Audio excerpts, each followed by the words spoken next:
All right, welcome to the Talk About Purpose podcast. I'm Matthew Huey. I'm Brian Harper. I'm Frank Ray. And today we're talking about porn and NoFap. NoFap. Mm-hmm. NoFap. NoFap. No fake. Now, we all know what porn is, but there are actually categories. There's softcore. Well, there's a lot of categories. We get not that kind of categories, but the type of porn. There's softcore. Look, man, you really. No, you really, I'm gonna try to. We'll be here all you night. really did your research. I'm going to try to be somewhat okay during this podcast. It's not going well in my head, but go ahead. And, I did some thorough research this past week. Oh my god! A lot of experimenting, Brian. Yeah, trial and error. Is that a tentacle? Some things work, some things don't. You know? Why do you have a gerbil? Wow, this caught fire pretty quick today, didn't it? Oh, Man. All right. but anyways, so there's softcore, hardcore, and then there's illegal. Illegal? There's illegal porn? Yeah, that's like the Bestiality. Oh, what the fuck? Is that what you're talking about? Is that and the other mean, stuff. I mean, we're not even going to get into that. Yeah, stuff, we're I not don't getting think, into yeah. that stuff because that's wrong no matter what level you're on, and I don't care. Yeah. So I don't think we need to get into that stuff. Castration. Yeah. Death. Yeah. Anyways. But with the softcore is when you have clothes on. Bikinis, stuff like that. Mhm. And How does that work? Slide it off to the side. What? In the middle of the No, movie. what?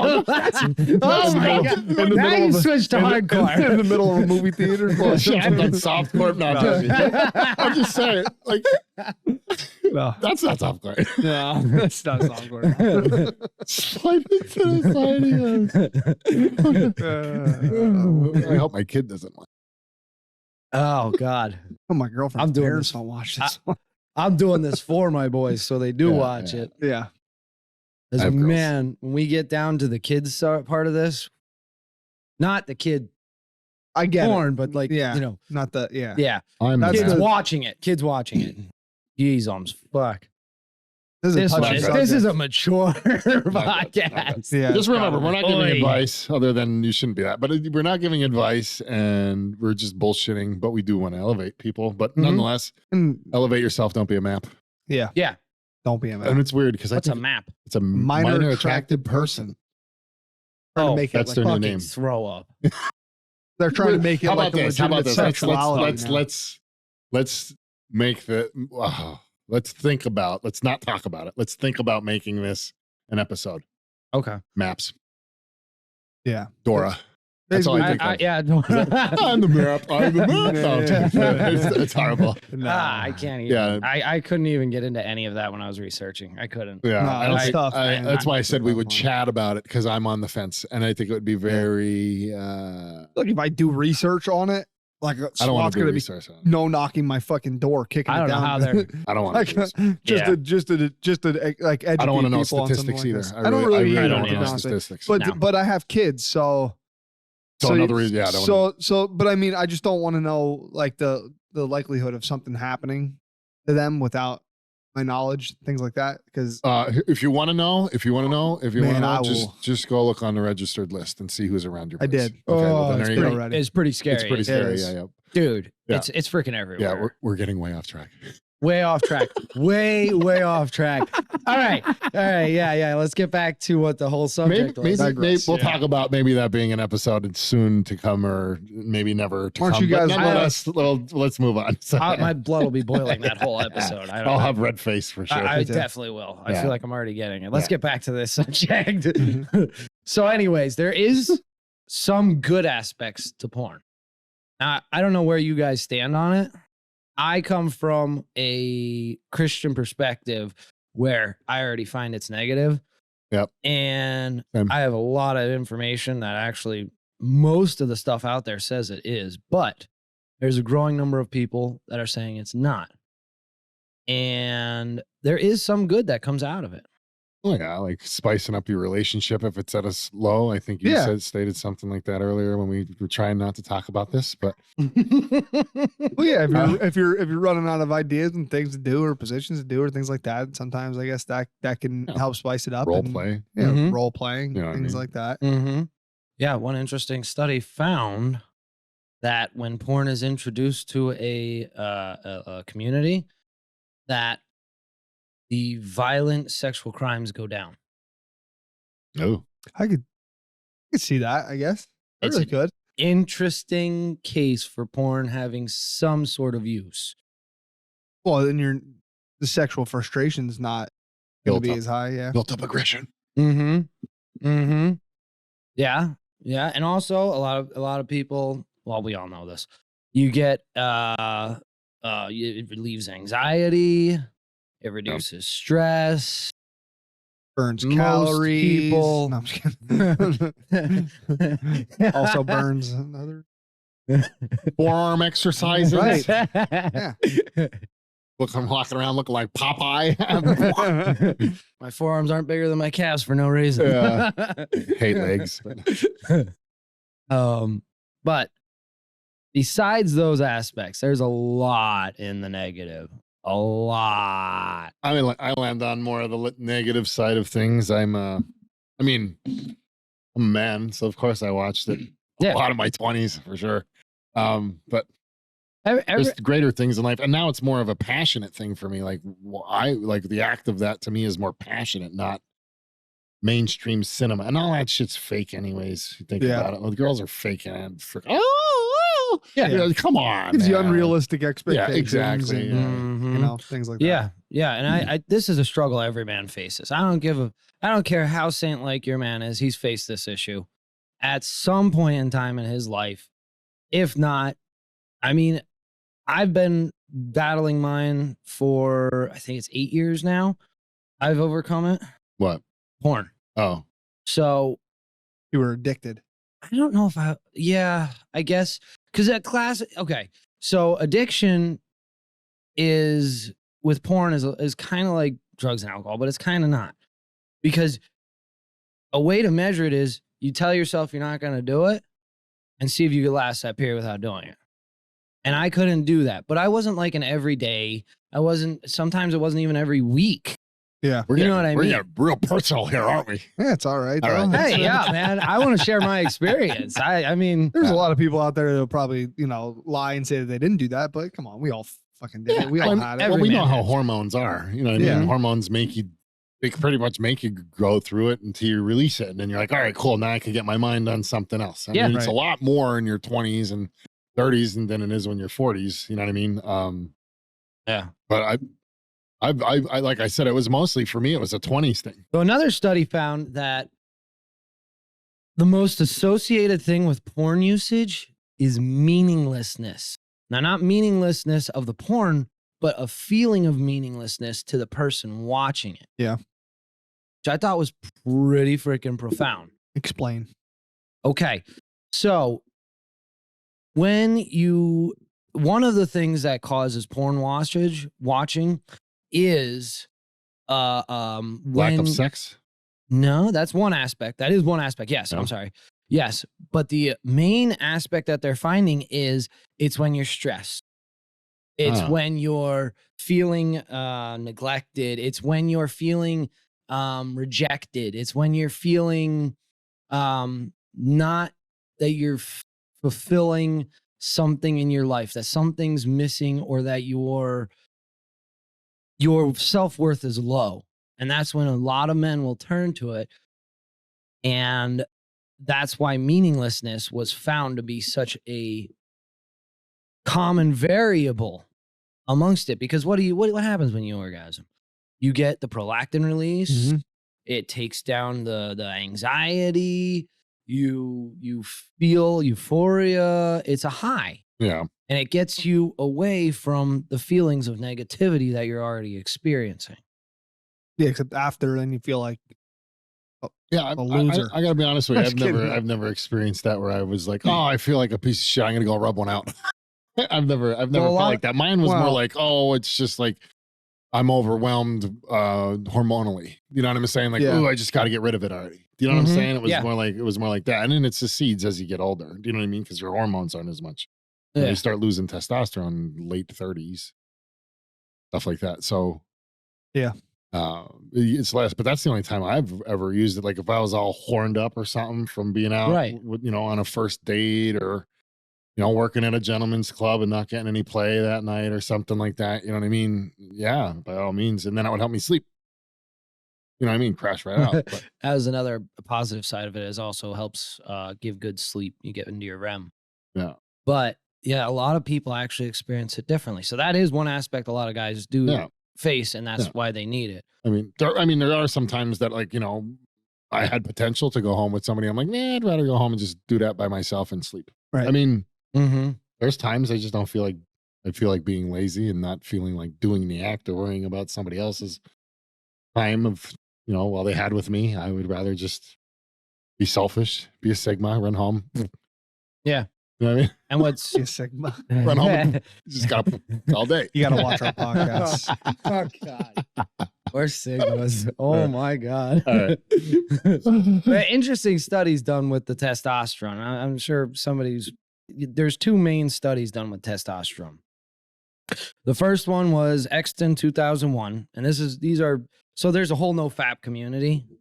Like it's big. It's big. Terry Crews. So what exactly do you mean by NoFap? The NoFap is no masturbation. Okay. No masturbation. And Terry Crews doesn't masturbate? No. He's a strict NoFap person. Holy shit. Yeah, he's actually a advocate for it. Wow. Yeah. And he fasts. Did you know that? He's a fast. I did not know that. And he's definitely full of testosterone. No Sure fucking doubt about that. That's a lot of self-confidence right there and everything, because he's TRTing up for sure. Oh, yeah. Yeah. There's no doubt he is. But the testosterone correlation between, now there's there's NoFap, then there's, oh my gosh, I forget all the acronyms. There's NoFap, there's no porn NoFap, there is, so he's NoFap, but he's not no porn NoFap. No, he's also no porn NoFap. Oh, okay. Yeah, it's just, it's all bunched into kind of NoFap. What is the acronym FAP? What is the acronym FAP? Somebody look that up. What does that mean? I am curious now. Because I was like, we said that and they were like, NoFap. What the fuck does that? I'm like, these new kids like off the hip. No, it's not off the hip anymore. It's out of pocket. Out of pocket. So my old schools, me being old, not a boomer. I'm not a boomer, people, but me being old, it's off the hip is what we used to say, or out of left field. That was out of left field. Yeah. You know what I mean? Instead of now, it's out of pocket. That's the slang now. That's the new one now. Yeah, having a teenager helps me. Once I don't have the teenager anymore, then I'm a boomer. Yeah, I don't have anybody bringing slang into my house anymore. My boys. Be like, oh, that was great, crazy, amazing, awesome, outstanding. Something like that. You know what I mean? Yeah. Yeah. Once my boys leave, I'm not going to know what anybody's talking about anymore. That's radical. What are you from 90s, man? Well, yeah, kind of, you son of a bitch. This ain't work. I actually have to be very specific while searching this. Oh, God, yeah. Give me a lot of FAPs, but keep your safe search on, boys. What's a safe search? Oh, God. You mean not the dark web search? Yeah, no onion here. No torrent. No. But anyways, let's get back to the study while we're looking that up. So anybody need a liver? I'm joking. Yeah, you can find it on there. I'm sure of it. It's freaking scary out there. It's saying that it's actually just used as like the sound. That's what I thought. Because it's not actually an acronym. Okay. I wonder if the microphone picked that up. Bro. I doubt it. Bro, what? FAP is actually, it's used as the sound. As you know, that doesn't sound like a FAP to me. That sounds like a bulldog eating mayonnaise. Well, we'll get to that, but no. I actually have never see a bulldog eat mayonnaise. No. Okay. I said, you ever see the meme with the duck and he like walks up over the hill and it like peeks over? He's like, I'm gonna assume you guys don't have any macaroni and cheese. Or it's like, I'm assuming you guys don't have any bread. Crazy. Because it's like, it's like. Yeah. But anyways, in this study, so what they found, they had tested, now it's very important, both of these studies I'm about to share, they tested their testosterone levels throughout the day. Like it was like can test because test levels go up and down throughout Depending the if you, day. as well as if you release too, right? You know Yeah. what I mean? Yeah. So what they did is they said, all right, we're going to test you on day 1. We're going to get all your baseline levels. Then you're going to go 3 weeks without any sexual activity at all. They actually came in and monitored them daily for 3 weeks, which is insane. 3 weeks. Yeah, 3 weeks. And then at the end of 3 weeks, they measured them again. Their baselines were up. Yeah. You actually had an increase in testosterone. Yeah. Now, the reason I don't agree with this study is because the very act, which has been proven, the very act of anticipation of sexual activity, whether it be masturbation or actual sex, actually increases testosterone. Just the act of knowing you're going to. So I kind of have a hard sitting back time. for 3 weeks saying I'm gonna have sex at the end of this 3 weeks. That's anticipation. Yeah, I know. That's why I don't really get why this is used so much. Yeah. But it was in a lot of the literature I was going through, a lot. And I think it was kind of incomplete. That's kind of hard. Maybe measuring it at like the 2-week marker when you know that it's 3 weeks out, that would probably have been a better estimate, but I didn't see anything that showed that. So that kind of sucked. Now, the next study I actually liked. I actually thought that this one was usable. So they did kind of a similar thing. This was Jiang. J-I-A-N-G. I don't know how to pronounce that. In 2002. No, sorry. And this one was actually pretty sweet. What they did is they made men abstain for 8 days, and they measured their testosterone level throughout the whole 8 days. So instead of beginning and end, they were doing it, like 10 times a day, every single day. Pretty cool what they found. Day 1, it was kind of baseline, nothing really special. Day 2 through 5, it was kind of starting to go up.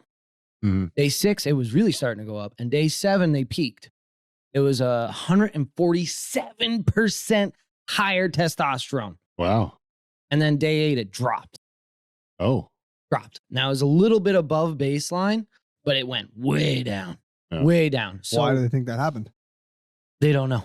They don't know? No, more studies need to be done because they can't really figure out that. It's obvious that, as you get deprived of something, your body is you already have brain pathways built that tell you want this. Yeah. So your body's going to start pushing you to do it. Yeah. Which is another study. It dropped a day. That guy fapped. Oh, that's what it was. So for all the muscle runners out there, just have sex every 7 days, right? I've tried it. Yeah. I've tried it actually, because this is an old study. I've actually seen this back when I was fighting it, and I've tried it. And I mean, I felt a little more aggressive, but I did feel more aggressive, which is a sign of testosterone. There's no doubt about it. Yeah. But I mean, I don't know. I don't think it gave me a whole 150% more. Yeah. I really don't think it did. Unless my testosterone was that low. But, I just felt a little more aggressive. And who wouldn't? Yeah. Is it aggressive or is it irritability? That's the question. You know what I mean? Making me wait this long. Doing it to myself. This is horse shit. Stupid study. Fap out, man. I'm never going to think of the word fap the same again. Well, at least it's not FOP, like the Fraternal Order of Police. It's FAP. No, there's family old ad. I don't know what the fuck these Nobody else is using that acronym. Financial assistance program. Oh my God. That is, why would you put it? Change your acronym now. Frequently auto-erect practice. What? Frequently auto-erect. Autoerotic practice. Oh, that makes sense. Okay, I was going to say, is it like a Decepticon penis? Yeah. Bang, bang, bang, bang. Decepticon penis. I can't stand you. Bang, bang, bang. Fucking Decepticon penis. Penetrating now. Bang, bang, bang, bang, bang. Auto penis roll. Roll out.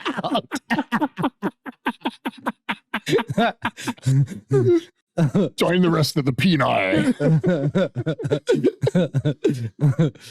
Oh man! All right, we're getting off here. Oh god, not getting. Oh my god, I can't even talk.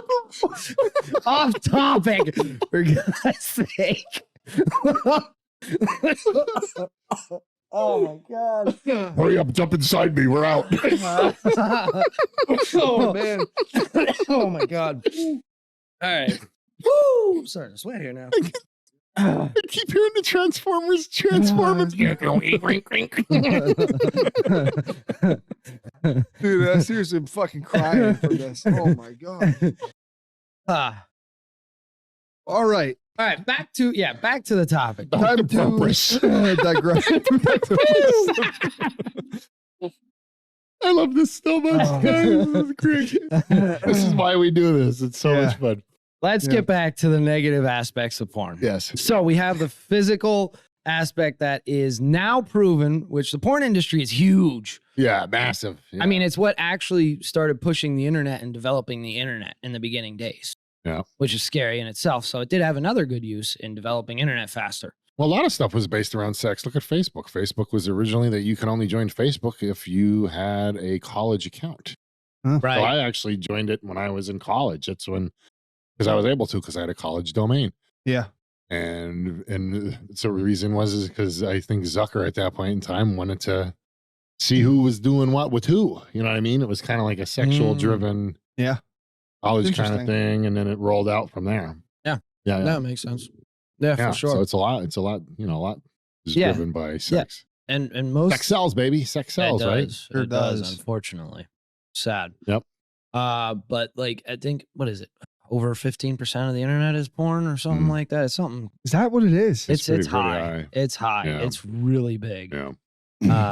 And it's an industry that I think it's one of the top industries in the world. But for a long time, they've been pushing back that they don't cause ED. Studies have now proven it. That it doesn't cause ED? No, that it does. Oh, What? yeah. Pornography causes ED? Mhm. Yeah. Ooh. Yeah, and we'll get into the science part of that in a minute here. Actually, you know what? I'm just going to get right into it. Yeah, now. might as well. So the dopamine that you get, dopamine, we all know, it's the feel good that you get from the brain, right? Well, when you have just even, like I've said, just even the anticipation of going to masturbate to porn can give you a release of dopamine, just the anticipation of doing it. Yeah. Then when you go do it, it's an instant release of dopamine, correct? Right? Everybody gets that. Right. The reward center gets flooded with it. And every time this happens, so your brain makes pathways to what it knows is good. It's kind of like drugs. So if it knows, hey, we're getting rewarded, we're getting dopamine, we're going to make a path to this. And it literally wires itself. And it makes the wires stronger the more you do it. And it says, okay, you keep doing this. This is keep giving you this reward. This is where we want you to keep going, keep going, keep going, keep going, keep going. And eventually that is going to affect your everyday life. Yeah. Because then instead of, getting something done for your business or going out to meet a lady, your brain's going to be saying, well, hey, you could just go do this. Just go do this. Yeah. I mean, You don't have to. I hit on that already. Like, why go through that whole task of, Mm-hmm. and then not being home or having them at my place and I don't want them there. You know what I'm saying? Yeah. Oh, it's easier just to go home and wrap out. Stop. So it's Now there's gone. Oh no, go ahead. I'm sorry, man. No, go ahead. My brain was going while you were That's what talking. mine was gone. All I was gonna say was you get because you get desensitized to so much. So it's like when you see all these fucking unbelievable sexual acts in porn, and then you just go and just have regular sex. It's nothing. It's not as exciting. Yeah. Yeah, Your expectations are crazy then at that point in time, right? You think this is going to be some crazy fiasco. Right. And it's not. Yeah. And Normal. yeah. But again, most of them are fake anyways. They are. Stupid. You know what I mean? Yeah. Even Pamela Anderson, when she was doing her stuff, she said she would go out on dates with these guys and they want to do all this weird stuff. She was like, I'm not into that stuff. But they seen it on there and they thought, Yeah. that's what you want. Yep. And that's why I'm dating you. Some of them are freaks. Yeah, exactly. Some dudes are freaks, man. Yeah. But anyways, so back to this. There is something called hypofrontality. Okay. Now, this was in the Journal of Sex Research in 2016. What this is we have a very highly developed prefrontal cortex. In that prefrontal cortex, it's basically just humans that have a super developed one. And what that is that's part of your brain where it says, hey, this is bad, don't do that. What happens with porn usage is that part of the brain starts to decrease as you watch it more and more. It actually starts to decrease and becomes less involved in your decision making. So it becomes easier to do, which is pretty freaking scary.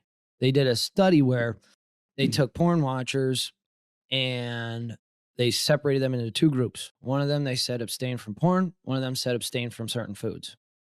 Right? When they abstained from porn, that part of the brain started to develop again. And they were able to, after that, abstain from other things outside of porn better than the porn group. Wow. Oh, wow. So it doesn't just affect you in porn, it affects you in everything in life. So porn deteriorates that part of your brain. That part of your brain gets screwed up. Other parts of your life get affected.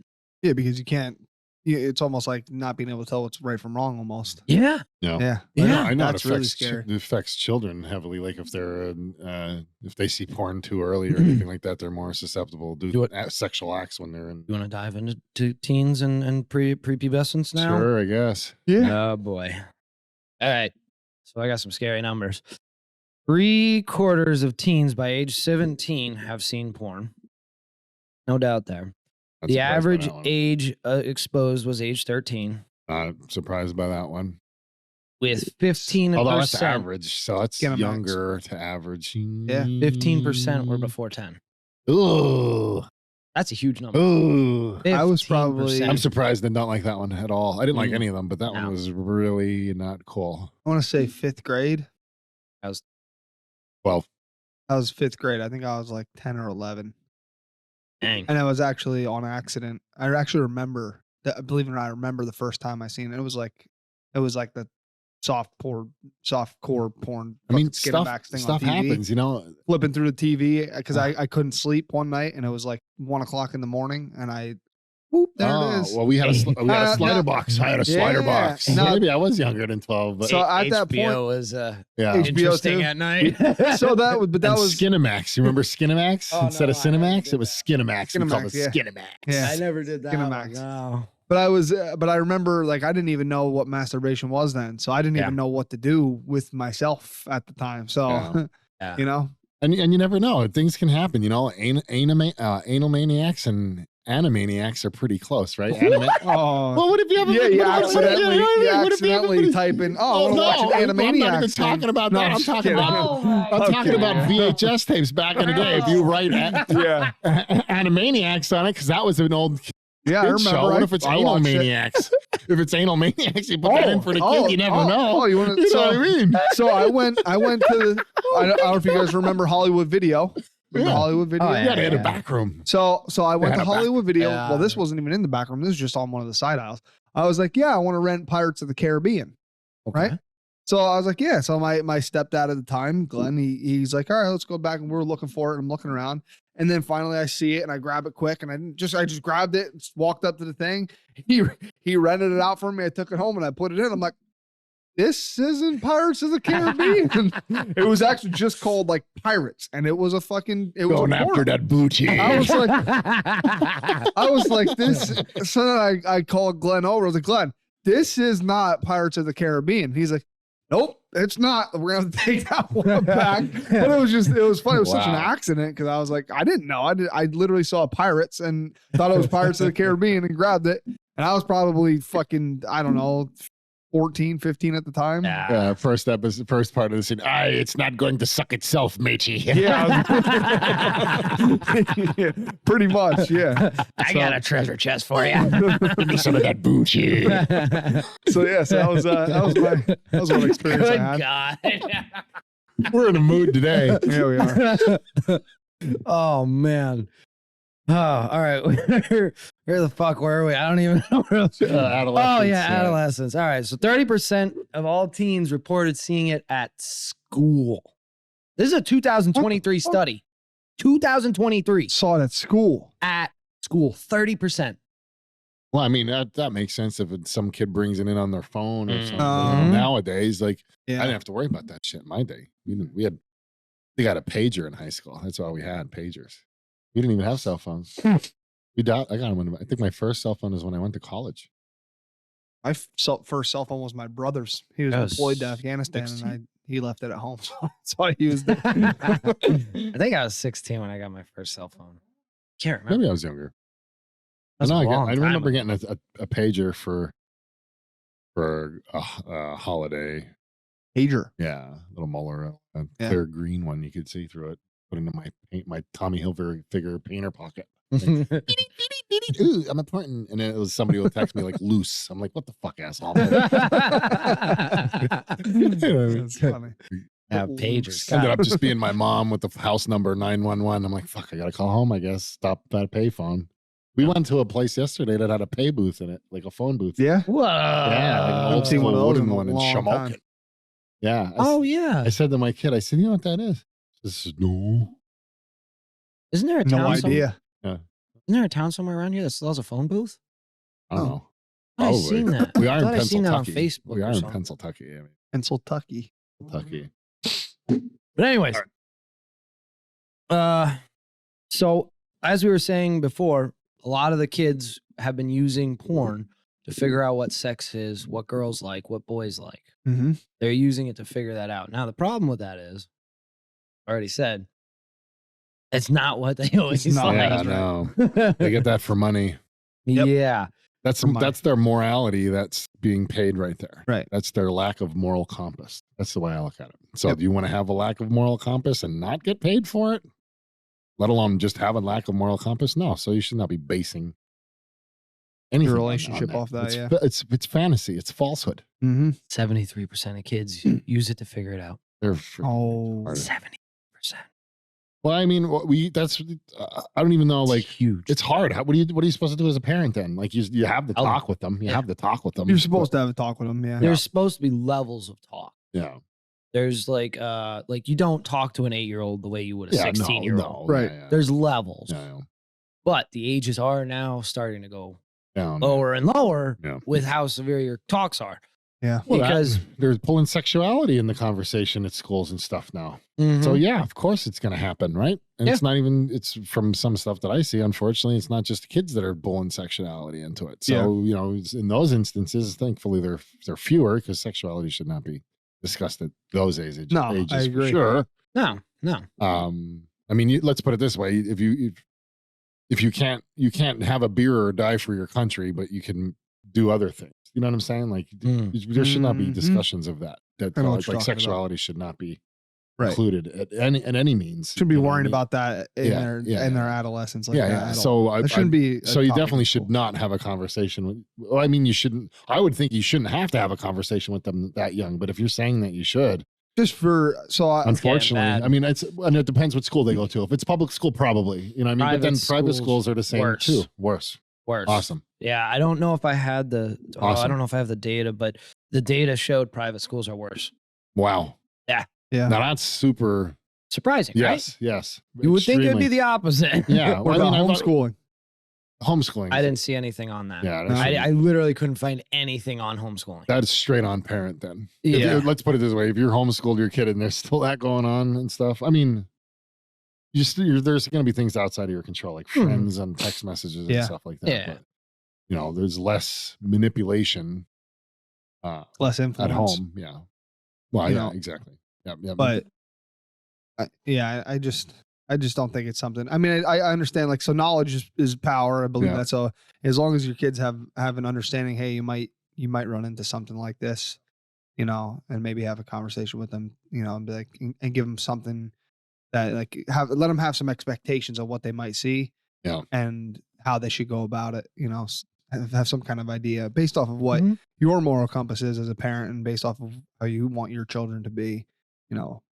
Yeah. And if your moral compass is lower as a parent, make your kids' moral compass higher. Right. Yeah. Moral compass is a big.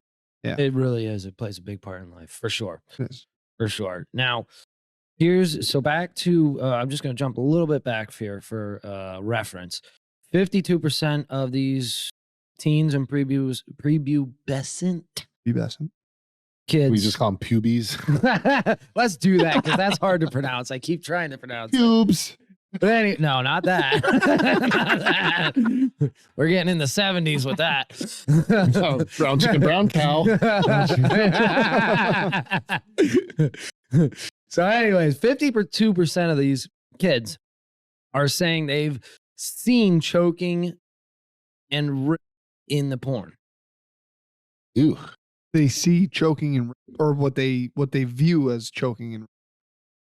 Well, that wasn't specified. And on top of that, as few as 1 in 3 videos and as many as 9 in 10 videos show sexual violence and aggression on all of porn. But now you have a large number of violence, aggression in porn. Children are saying they're seeing it, and that's what they're basing their sexual behaviors on. Yeah. Just to kind of nail that into the coffin a little harder. It could be dangerous. Yeah. Yeah. So, I mean, the definite thing you have to do with kids, you have to talk with them. Yeah. Mm-hmm. You got it. It's uncomfortable as shit. It is because you can monitor what they do as much as you want, but you know you're not going to be able to control every aspect. Yeah, when of there's their the life. will, there's a way. And at that age, you know, teenagers age, when you have all those hormones running through your body that you cannot control, that's all you're thinking about. Mm-hmm. You know. Mm-hmm. Yeah, and here's what I wanted to get to with that. So in the study, after they did all that, they actually went back to the kids and they said, if somebody talked to you about it, would you be encouraged? Oh, geez, I screwed that up. Only 50% of the kids actually reported having a conversation with a trusted adult about sex. Oof. Out of that 50%, 71% of that 50% said the talks encouraged them to find other ways and not to view porn for sex and sexuality. Awesome. So the impact of your conversation is humongous. That's how it is with everything. As long as you have that that communication, no barriers, just that communication and that relationship with your kid. Right. You know what I mean? Now I consider my relationship with my kid pretty decent. We've had our struggles. You know, adolescence causes struggles between parents and kids always. But things are good. You know what I mean? Yeah. And she went from a private school to a public school, and it is worse than public than private in our experience, at least. And it's also night and day too. So it's a private school and a public school, and I'm not going to state it out, but I'll do that. It is difficult, and it's also school district to school district. So I went to a different school district, and I still have family members in that school district that I went to. And it's not the same. So it also depends on school district. Yeah. So if you're in a good school district, you have a little more avenues and better people and stuff like that. And then other school districts, not so much. And some school districts are super cliquey. Yeah. Super duper cliquey. So if you're not from there or you're not one of them and you're an outsider, you get treated a little different. You know what I mean? Mm-hmm. Yeah. Mm-hmm. I have a pretty good relationship with my kids. So, I'm not too worried about them. Just gotta have that conversation when it comes time. Of course. It's super awkward. And it's not super duper awkward. So awkward. Super duper. So I have easier with boys than girls. I have so my girlfriend's son, he's 10 years old, so he's right around that age now where, she brought up about, maybe having a talk with him because he found out that him and his friends, they apparently, well, not his friends, his brothers, they ended up watching something that they shouldn't have been watching at 10 years old or, and younger. You definitely should have that conversation now, then. So, well, the thing is, I didn't want to step on his father's toes. So, I said, I brought it up to her and I said, listen, I'm fine with having a conversation with him about it, but I don't want to step on his dad's toes. If his dad, is okay with me having the conversation, then I'll have it, but if his dad thinks it's something that he should have a conversation with him about, then, I understand that as well. So, but I'm kind of just like, we're at a point right now where I'm kind of just waiting to see what she wants to do. Well, was there any conversation? Did she have any conversation? I don't know if she talked to him yet or not about it. I think it's I would do it sooner than later. I mean, I I think you're okay. Yeah, It's not like he's going to go out and try to find a no, and he's a very respectful kid. He's he's a nice kid. But you have to have that conversation before they're like 12, 13. Yeah. Because that's when the hormones hit. So right now at 10, they just see this and they're kind of like, whoa. Yeah. You know what I mean? Like, but come 12, 13, they're going to be like, You see what I'm saying? Right. Yeah. Because you're going to have those hormones. Yeah. Mm-hmm. I mean, and if you have enough buildup of hormones, you want it that release, and you'll end up doing something that you not normally wouldn't do or something like that. You know what I mean? Because it's a lot of release. Yeah. And the buildup. And yeah, exactly. And there's a book called Raising the Modern Day Knight. Mm-hmm. And it kind of goes through kind of some of those talks at the different ages you have. I think they're a little bit over. I think the ages actually need to be down a little more now. What was it called? The Raising a Modern Day Knight. Raising a Modern Day Knight. It's a great book. Definitely the ages have to drop a little bit, though. Yeah, the ages have to drop a Especially, little, unfortunately. Right. Oh. I have one more talk with my oldest teen. I have 2 more with my second. And Darius, I actually have 3 more with him. Yeah. Yeah. So, I mean, I started at 8. Wow. Because I read a false study that most kids were watching it by 8, which was not true. I did not know that. Oh. You got to watch. You got to really actually do your research. Yeah. People are posting bull crap out there. Yep. So I mean, you should know your kids, better than anybody. So you should know. You would think. When they get in that Publix, when they get around those kids in school, dude, they're I'm not naming names. There was a kid I knew of, let's put it that way, sending some very nasty stuff over Snapchat. And I mean hardcore plus. Wow. Yeah, wow. Yeah. And he was 12? 12. Well. Don't let your kids have Snapchat. Yo, Snapchat's I don't like Snapchat, but anyway. I mean, I have it. When there's a will, there's a way, though. When there's a will, there's a way. I only have friends and family on it. They can just delete shit. Send shit, delete shit. Yeah. I mean, there's a will, there's a way. You just got to stop the will. That's why you need to develop it within the child, not within the restraints. No. Because if the child has it to face it, then you don't need the restraints as tight. Mm-hmm. Because eventually they're going to be 18 without any restraints. And they're going to go into whatever they want. Yeah. So you want to have the child built up. So those talks are important, more so than the restraining of what they can use. I mean, I'm very open and honest kid. Both my kids, but more my teenager, because I want her to learn from all my mistakes. I want her to not do the things that I did. Not do drugs. Yeah. Value things better. Yeah. Opportunity cost. I'm trying to teach her the things that I learned the hard way, so she doesn't have to learn the hard way. I hope she takes it, but we'll know. And I'm trying to help form her moral compass. You know what I mean? You need to have a good moral compass.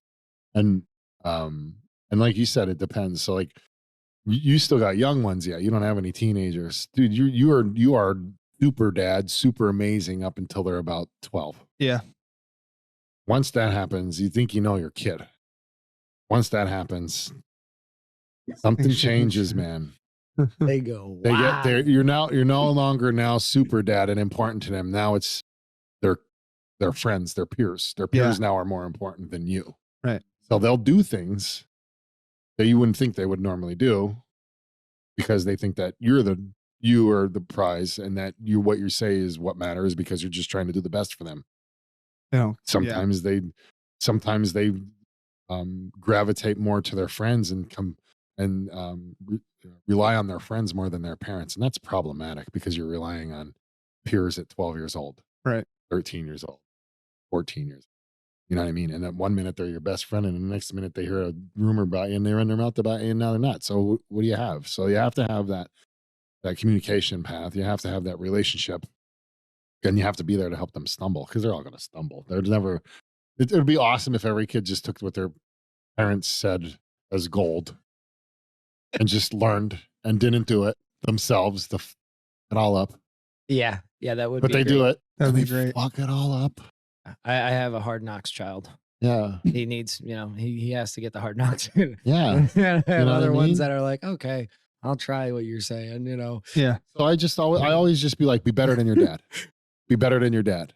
Yeah, your dad Be is better than your dad. your dad is the only person that wants you to be better than him. Yeah. Yeah. better than You your know dad. what I mean? So No, just seriously. Yeah. really, Yeah. I'm an take alpha. that. I'm an alpha, but I want you to beat me.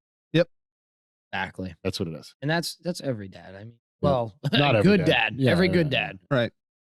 Yep. I'm an alpha. I run shit, but I want you to do it better. I want you to be and better more than I me. ever was. More and Yeah. better than me. Exactly. So do as I say, not as I do.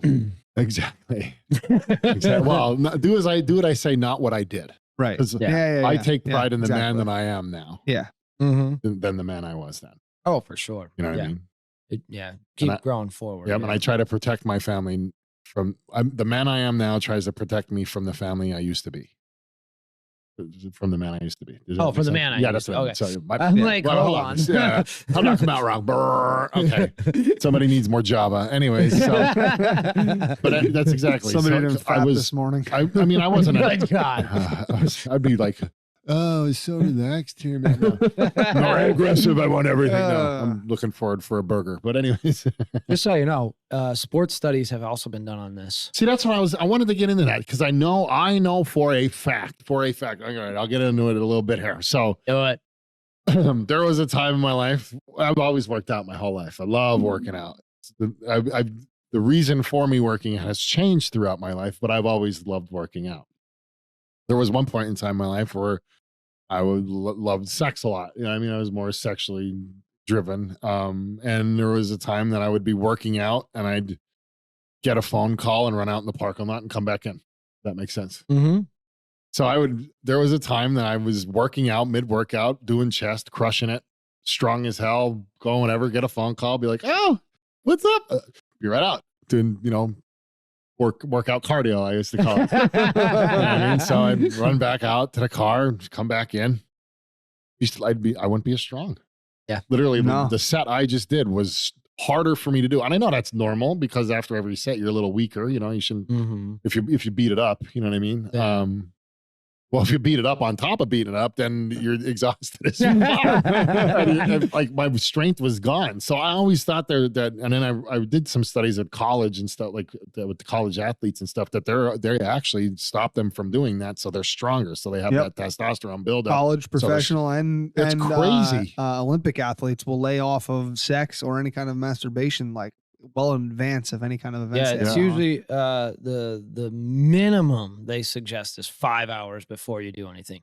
The Oh, my God. minimum. Wow. Yeah. They actually prefer 24 hours. Wow. Mhm. I mean, I can totally see that. So Yeah. from my experience, even before I even looked at a study or before you even brought this information to me, from my experience, that's how it was. Because at one point in time, I valued sex over the gym. Now, if that happened, I'd be like, I'm working the fuck out. Yeah. You're right. All right. That's exactly I how will I feel. see you fucking later. Right. And if you're too busy to see me later, then I'm gonna fap myself to sleep. I don't know what the fuck to say to you. Do you know what I'm saying? Yeah, that's Yeah, That's no, how I I would do. be now. Like if I could go back and tell my 20-year-old self to like something, like I would say, there's plenty of time for that. Get your lift in.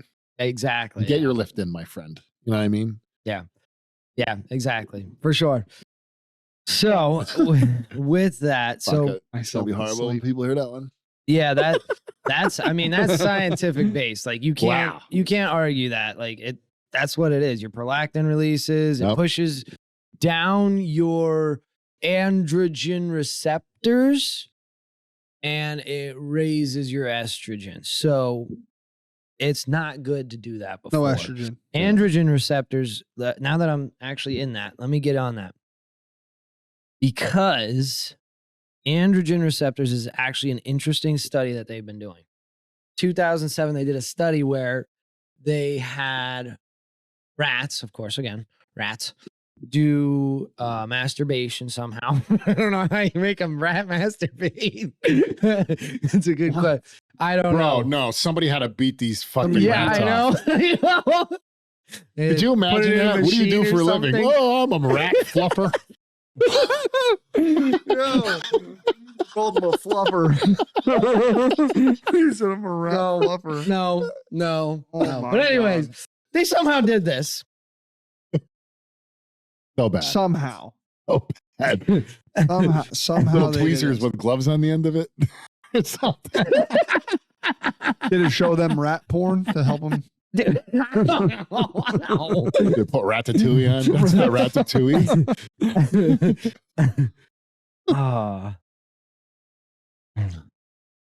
So anyways, Moving on. with the masturbation versus no masturbation, they found your androgen receptors. So androgen receptors are what your body tells you to do with testosterone. Mm-hmm. So you go use testosterone to help, do the protein for your muscles, for your bones, they're super important. There's a lot of people that'll take steroids, but they're still in their early lifting career. So their body hasn't produced an excessive amount of androgen receptors and they look like shit because they don't have enough androgen receptors to break down the testosterone that's coming in to make them bigger. Yeah. So androgen receptors are a big deal when it comes to that.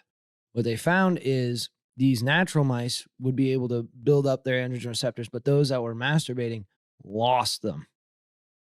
It went backwards. Mm. That's pretty scary. Now that's holy shit. Yeah, you go backwards. So it's not just testosterone, it's your body's ability to use it that's getting affected by this. Oh. You're there for a long time, but you're just there for a good time. Right. That was nice.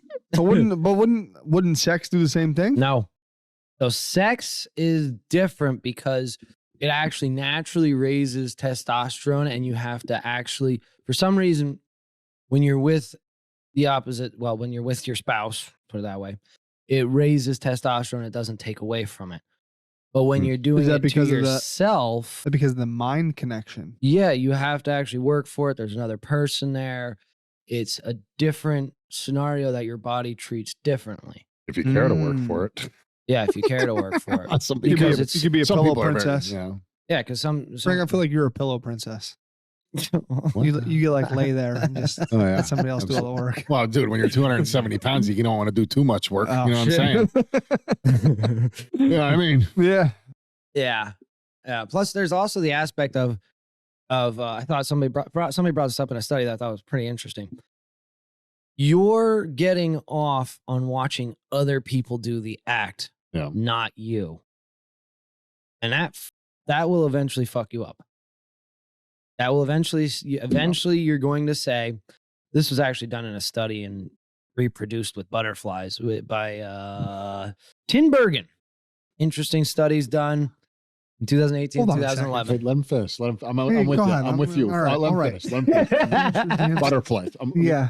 Is that where butterfly kisses come from? No, yes.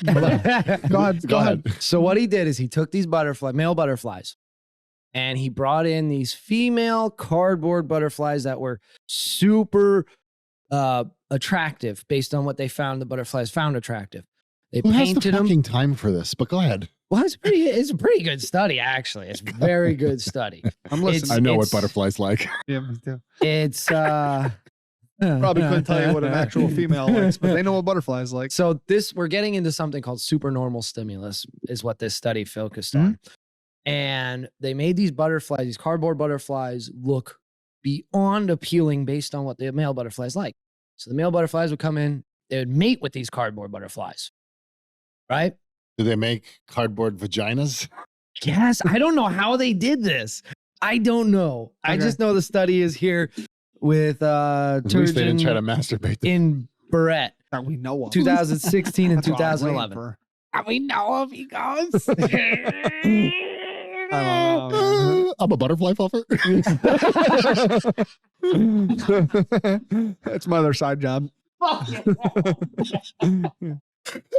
Oh, it just keeps getting smaller. Butter fluff sandwich. Peanut butter fluff sandwich. At least you'll be thinking out different now. You don't want a fluffer letter?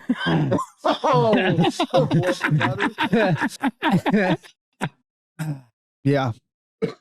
They should make that fluffers. That should be their new. That should be their new like titles of fluffer nutters. How much does a fluffer letter get paid on Glassdoor? Not enough. So what happened? Back to the study. What happened was they kept introducing these fake butterflies to the males, right? They kept going and going and going. Yeah. And the males got used to it. Then they introduced real female butterflies. Male butterflies refused to mate with them and would only mate with a cardboard. What the fuck? It's called supernormal stimuli. What happens is the brains, and this is repeated in humans, the brains say, hey, this is awesome. We're getting this. Let's keep going here. Let's keep going here. Let's keep going here. Let's keep going here. Then when the natural comes in, imagine everything's fake on porn, right? Yeah. Everything's exaggerated. Rather. Most women don't have what's on there. Probably 90% of them don't. Are you talking about their fakeness? Yeah, their fakeness. All the fakeness. Yeah, they're fake. You know what everything. I mean? Yeah. And the fake acts that they perform. Bleach all the buttholes. fake acts, Bleach all buttholes. that crap. Most of it's all fake. Yep. So you're constantly being engaged in that. Yep. Your Tripping away the brain- Arby's meat.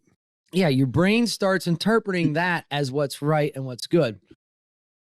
What did I just miss? Brian's eyes tell me I missed something. Holy fuck. Say it again.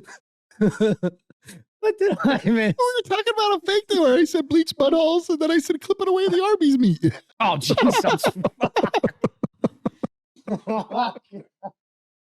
Oh, no.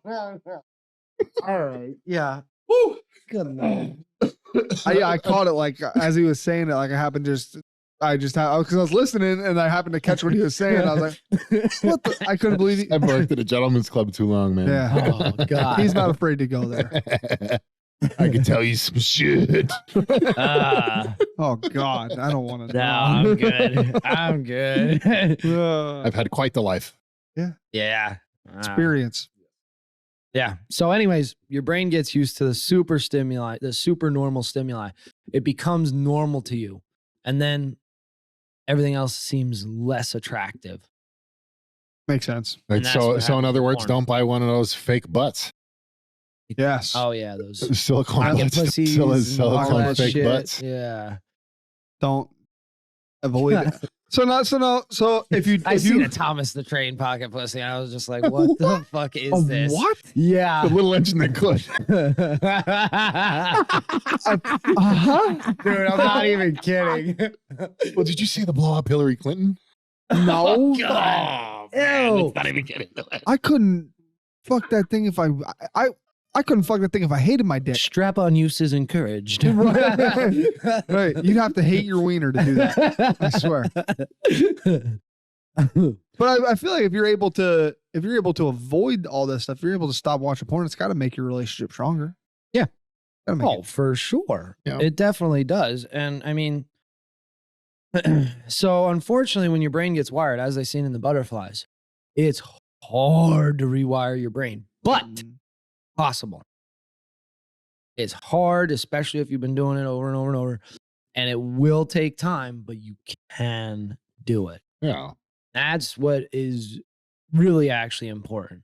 And I think, so for me, with combating it, how I got over it, which I still face it to this day, it's Yeah. just not as bad as it used to be.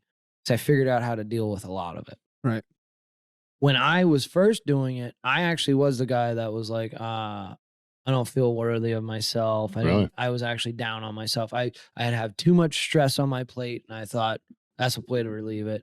You know what I mean? I think I used drugs instead. Right. When I People was use younger. different I used things. drugs when I was down and out. I used a lot of drugs. Exactly. People use different things. It's whatever gets your dopamine going so you can have the relaxation. I'm glad I don't do drugs anymore. I don't really know what my outlet was. I'd have to think about that. A lot of people have to stop and think. because if you can trace what your reason for doing it is, if you sit down and you say, okay, why do I feel this way? What's going on around me that I want to do? If it's purely physical, hey, maybe no porn, get one out. If you have a spouse, be like, hey, you go do something. I'm really, figure out some way to do it without having porn. I mean, I think even still, there were times that like, oh, I needed to get it out or whatever. I would just introduce porn to it because I'm a visual person. I would get done faster by watching porn than not. Yeah. And I would be focused on the porn and I could get through it and be done with it and just get it out of the way. It's kind of like coughing. I was looking at it like coughing. I'm like, oh, I got a cough. So I went in the bathroom, fapped, coughed, whatever came out. That's how I treated it. But it would get me there sooner watching porn than not. Because I would be thinking about other things while I'm doing it. You know what I mean? Like, oh, I got to do this over there. But at least if I'm concentrating, I'm like, wow, that chick's hot. ADHD is like, oh, squirrel. Gotta get these 3,000 lines of code out. Yeah, pretty much. Pretty much. Oh, how am I going to do that loop? Right. How am I going to do that loop? It's a for loop, so I should be able. Do I need an end set? Do I have it? It's an infinite loop. Fuck, you know what I mean? It can't be like that. I was interesting. He just shot it on her back. Yeah. With that loop. But not like if you watch porn or something, you're like, wow, that chick's hot. You know what I mean? That's weird. You know what I mean? Something like that. Like, oh, done. See you later. Over. Move on. Bye. You know what I mean? That's how I treat. That's literally how I treat it. It was just like, oh, I'm fucking horned up. I can't handle this shit. I got to go to work tonight. I'm going to see a bunch of naked chicks. Fucking get rid of it now. That's kind of how I was. That's got to be rough, though. I mean, that has to be brutal. Because softcore does lead to hardcore. Yeah.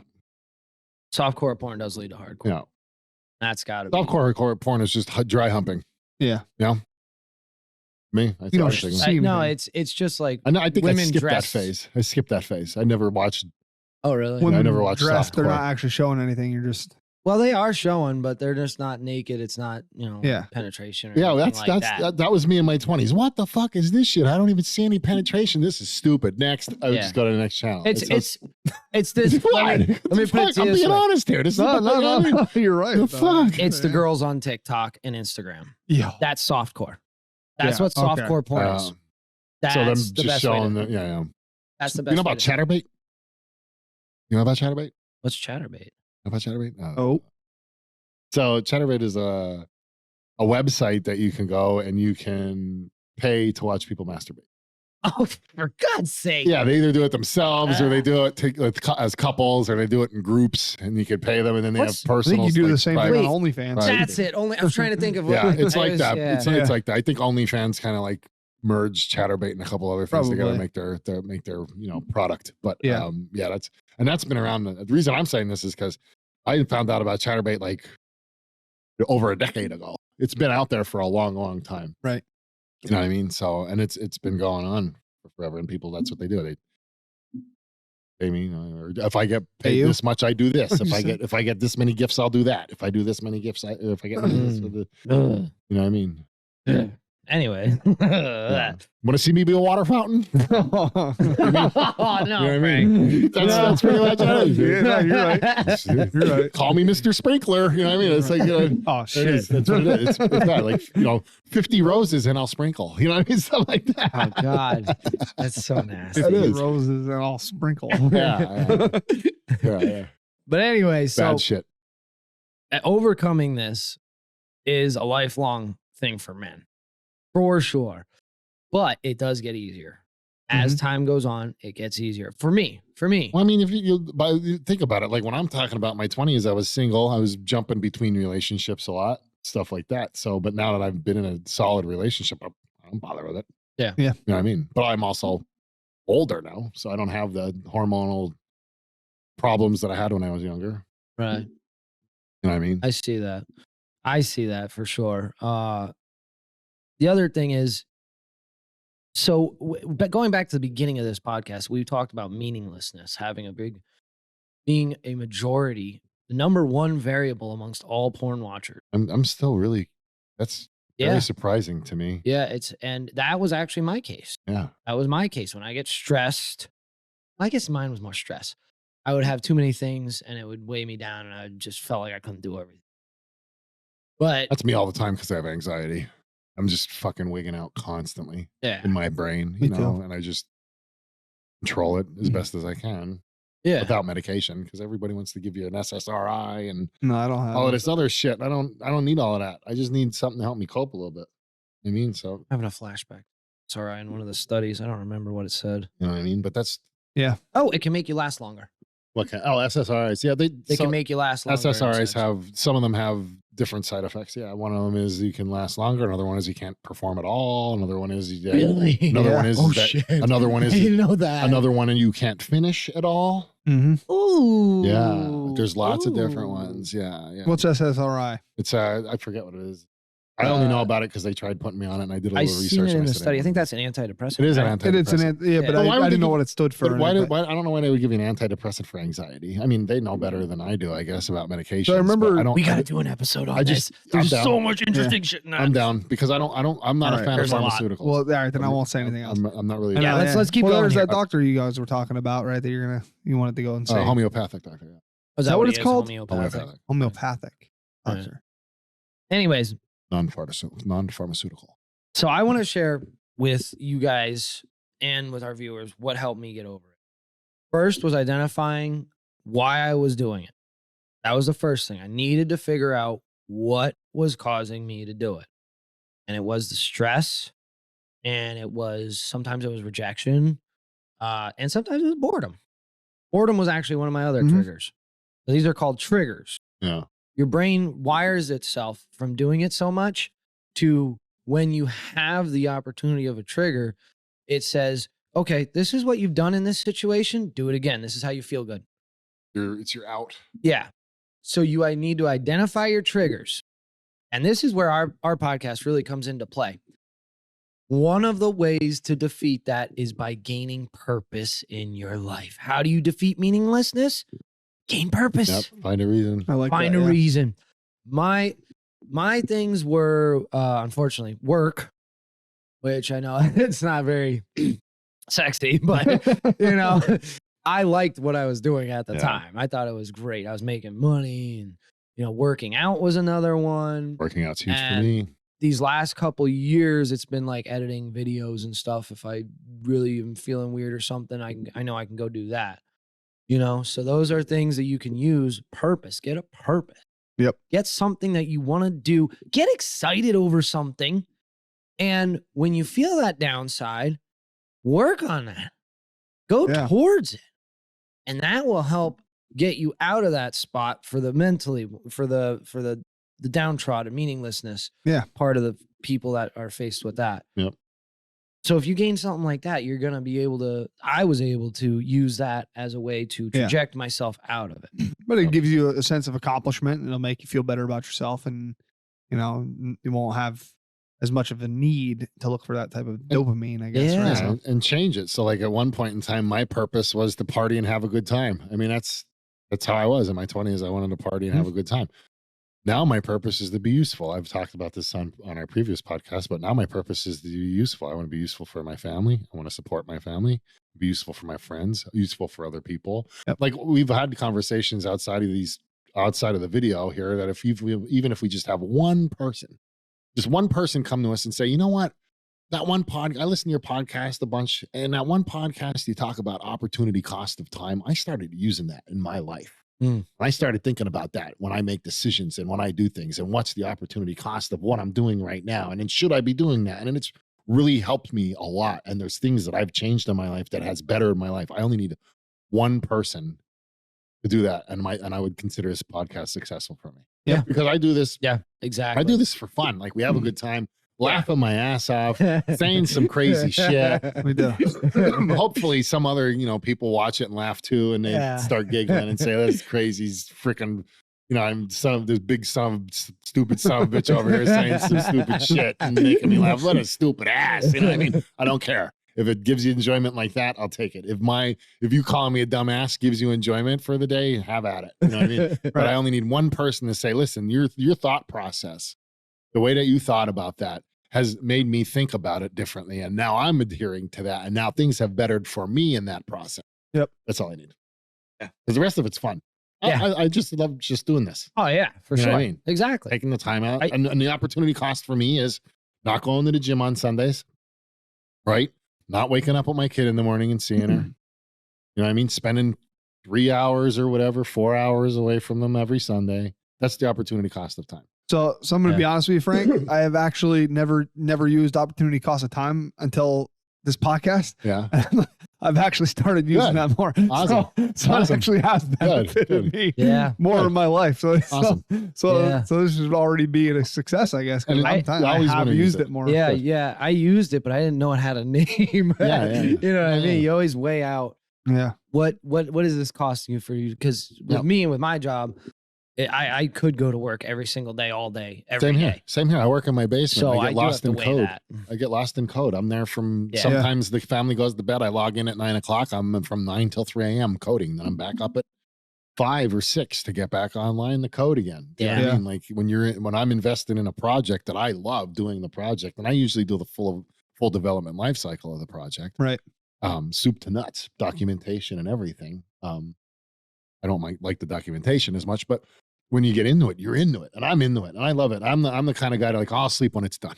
I'll sleep when it's done. You know what I mean? And that's the workaholic in me. You know what I mean? And that's the opportunity cost of being a workaholic is that I'm not a family man. So I'm glad that you're using it. That makes me feel good. But we're friends, and that makes me, like I said, it makes me feel good. But I want someone random that I don't know from across the country. Something. So maybe a little more stipulations, although it does make me feel better. But we didn't need a podcast for this. We just need another bullshit session at the gym. You know what I'm saying? Yeah, for sure. But I'm looking at more along the outreach to others that are down on their luck or down on their outs or just second guessing themselves or something like that, or second guessing what they're doing, and just think about it. What's the opportunity cost of you doing it? If it's not that great of an opportunity cost, then do it. But if it is a big opportunity cost and you have to weigh out your costs, and that cost weighs more than the cost that you're doing, don't do it. Don't do it. It's not worth the opportunity cost. Choose something else. So like this, for instance, and if we keep going on with this and it's like 2 years in, we have 200 some episodes and we're not really getting any traction, we're going to have to rethink our opportunity cost. Yes. And say, listen, we've been doing this for 2 years. We're not really making any traction. We're not really reaching an audience. Nobody's really following us. Nobody thinks we're interesting. You're too big and dumb. You see what I'm saying? Something like that. Then we would have to think, well, all right, well, let's reevaluate. Let's see what the opportunity cost is. Do we want to do another year of this to see what happens and see if we can actually help somebody and reach out to some people and get an outcome or a turnaround? Or do we just say, hey, let's pack it in, try something else, and not give up? That's really what it is. You know what I mean? And when there's there's a way, but you always have to evaluate your opportunity cost and reevaluate your opportunity cost, because it changes. And you're going to have different opportunities. And while you're in a good opportunity cost that you think is good, another opportunity might come. So now you have to think to yourself, all right, now there's another opportunity. If I stay here, the opportunity cost is that opportunity. But if I leave here, the opportunity cost is this opportunity. So you have to really, but again, opportunity cost has really made a big change in my life. And you know where I learned that? Microeconomics college. I learned about opportunity cost, and it was supposed to be about financials. And I took that and I said, no. Because they said one thing, opportunity cost doesn't have to be money. It could be time. It could be this, that, or the other thing. That's all they said to me. And then they went back into financials talking about microec. And from that moment, that stood with me. It stuck. It stuck. I'm definitely school accounting. It stuck with me. I am school accounting. So it stuck with me. Coal region, coal cracker, here I am. It stuck with me. And I used that from that point forward. Well, what is my opportunity cost in all of this? Plus, I thought it sounded smart in my 20s. I'm like, well, the opportunity cost is that. It's smart. Fuck off. But no, indubitably. Yes. And I'll go home and get my monocle. Fuck off. Right. But seriously, once I started using the opportunity cost, I realized, so that helped me jump, because I don't have a college degree, but I'm an engineer. You know what I'm saying? So what I did is I just looked at opportunity cost as I went. So I was going to go be a prison guard, obviously, right? I could be a prison guard it was an adolescence facility. And on my way there, I got a phone call saying, hey, you applied for a temp job at a hospital doing IT work. We have a couple month contract open. Do you want to come in and do it? So instead of me taking a full-time job, getting benefits and everything like that, I said, well, I want to stay with IT. The opportunity for me to take in this full-time job is that I won't have a job in IT to get me in my IT job. You know what I'm saying? Yeah. So I said, I'm going to take the part-time job. So I took the part-time job. Then that rolled over. Do I want a full-time job? I looked at that opportunity cost and say, yes, I want a full-time job to have it on my resume, because that's the opportunity cost here. I didn't want to not have it on my resume.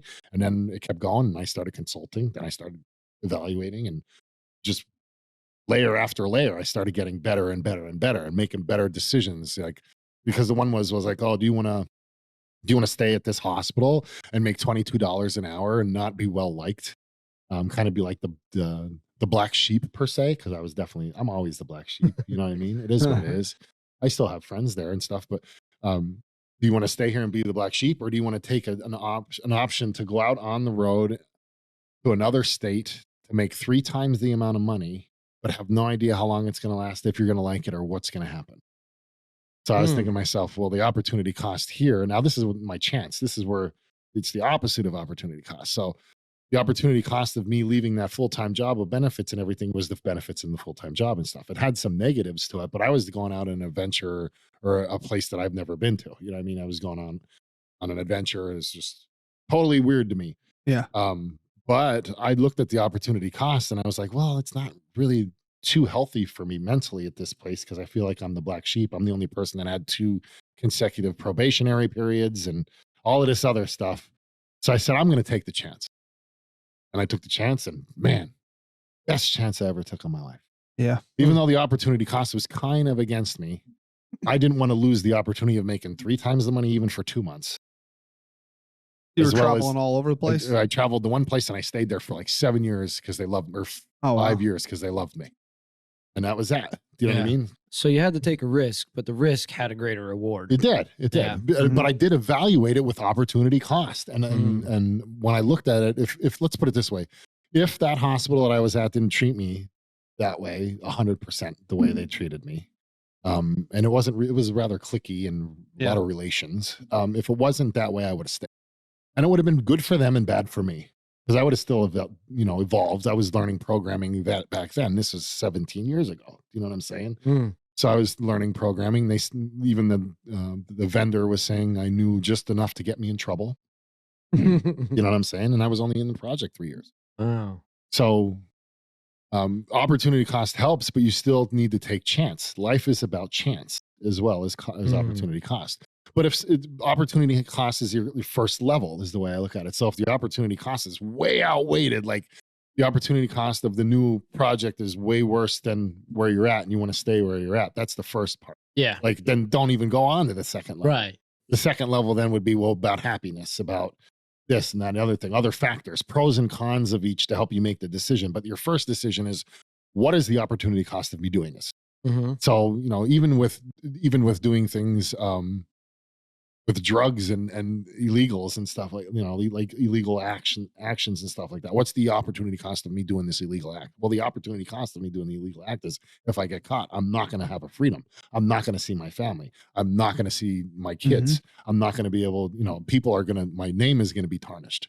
You know what I mean? Which 20s, my name is probably tarnished anyways, but stuff like that. Do you know what I'm saying? So that's the opportunity cost. So I mean, even if you have a shitty moral compass, I'm Christian, I have a pretty decent moral compass. As I'm getting older, it's getting better. But even if you have a shitty moral compass, you can use opportunity cost as a gap. Yeah. Yeah. For sure. Smart. You see what I'm saying? So that's your first level of opportunity cost. And the second level would be, like I said, pros and cons, feelings. I guess I kind of have seen this before, because so somebody said to me the one time, they're like, okay, so if you're, there's always a cost. So if you're flying down a road doing 100 miles an hour, there's a chance you get pulled over. You get pulled over. Or what's the punishment? Somebody and kill somebody. What's the punishment though? You get, the cop will come up to you and give you a fine. Okay. Well, what if the punishment changed now? Now what if you flew down the road at 100 miles an hour, but if the cop pulled you over, the consequence was he came up and shot you with a gun? Are you gonna speed anymore? Yeah. No, probably not. You're probably not going to take that risk, because the consequence outweighs the potential benefit. Yeah. Well, I mean, technically anything over 23 miles an hour is excessive speeding, and they can take the car if they want. Well, no, I'm just saying. Well, no, I'm sorry. I'll take that back. Double the speed limit that they can take your car. Oh, okay. Really? I think so. And then 23 miles an hour over is excessive speeding. So it's higher points and everything. Oh. I was at 22 miles an hour at one time, and they said, oh, we just missed it. But in your Cadillac? Yeah, but no. I think I was on a motor. Oh, really? Oh, you got pulled over on a motorcycle? Couple times. Oh. Yeah. A couple times. You're a dangerous man. I'm selling my motorcycle. He was actually fapping on the motorcycle. Yeah. That's why I got pulled over. Yeah. There's definitely pre-gaming in the car on my way to somebody's house, I'd fap. No, Good I need Lord. stamina. Oh, no. Yeah. That was a joke, by the way. Me too. Well, yeah, no. Just give me 5 minutes. Anyway, It's tender. Just give me 5 minutes. Yeah. Oh, it's just such a long night. Do you got any water? Can I use your bathroom quick? I just got to go freshen up. Right. All right. So opportunity cost can easily be used with with porn. Oh, absolutely. Oh, yeah. Absolutely. What is the opportunity you're wasting by going and watching that video and being down for, who knows, 20, 30 minutes and versus Seconds. you? 20, 30 seconds. Seconds. Yeah. No, like afterwards you have the I was just release. And I love it. Good. No, makes sense. No, makes sense. Nobody's being there for 30. If you are, get help. Yeah, you got an issue. You got Yeah. it. You know what they say? You can't beat a sore dick. It's like a sore dick. Can't beat it. That's right.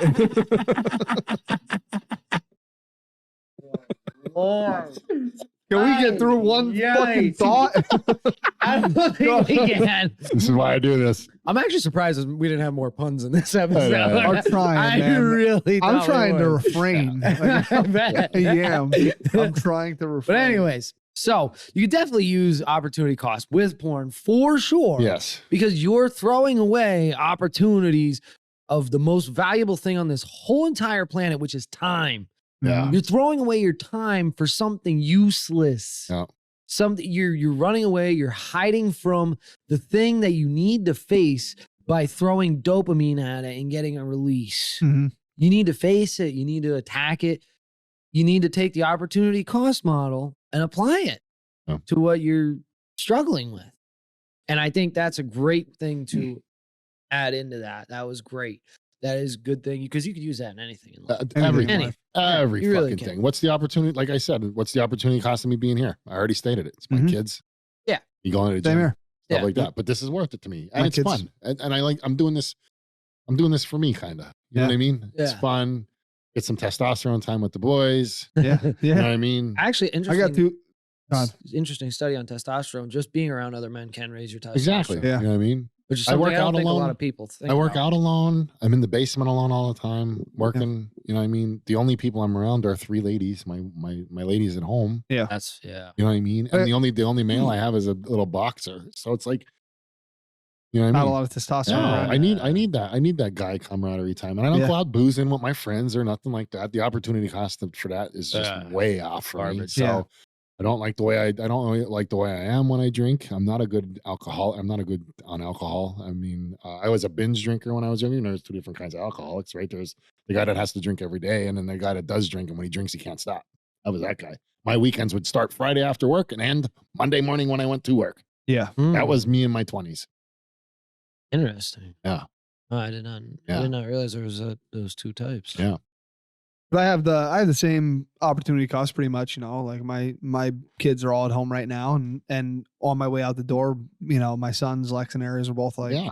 Dad, where are you going? And I'm like, yeah, it's the podcast time. Yep. And they're both like, oh, when are you gonna be back? When are you gonna be back? Like they didn't want me to leave, because Mhm. it's our time is precious. Yeah, So I get it too. Are you going to be there all day? We're trying to go to Allentown today shopping. Are you going to be there all day? No, we're not going to be there all day. We don't have any technical issues or nothing Right. to do. You know what I mean? Like, Yeah. we'll be nice. there. You're going to be there 5 hours again? No, never.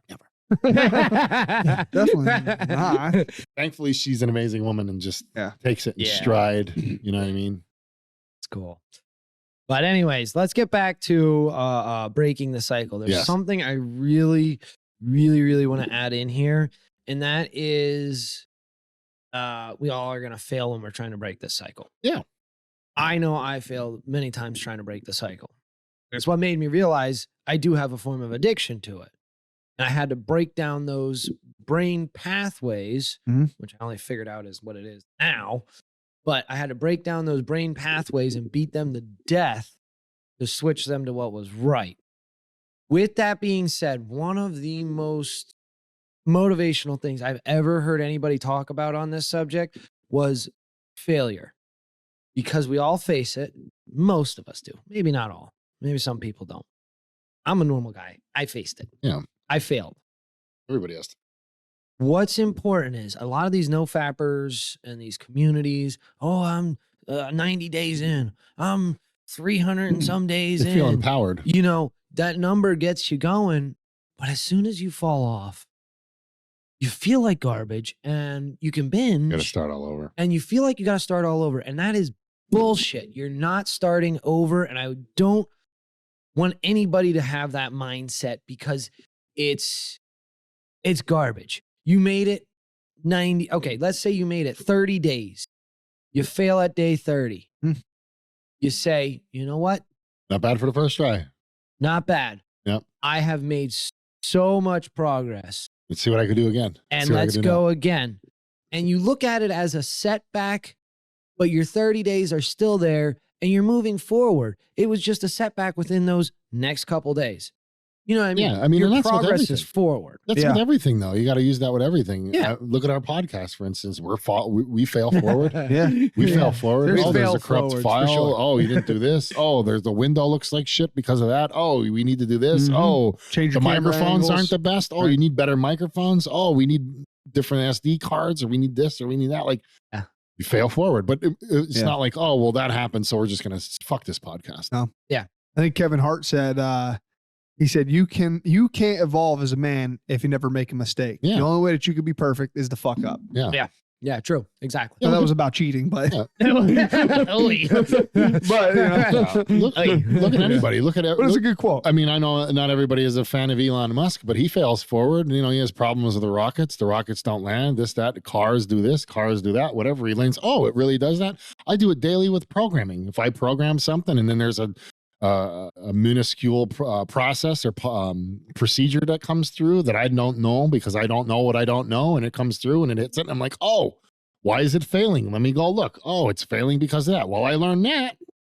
So I add that to it now, and now that's covered, and we'll move on to the next phase, or what's going to fail next, what's going to happen next, what's going to get thrown at it. Right? Yeah. You can't just say, oh, well, something new came in and broke it, so now fuck it. We're just going to throw it all out. Yeah. No, you can't do that. You say, oh, I broke it. Let's fix it. Oh, it's fixed. Let's wait and see if anything else comes down the pike. You got to fail forward. Yes, exactly.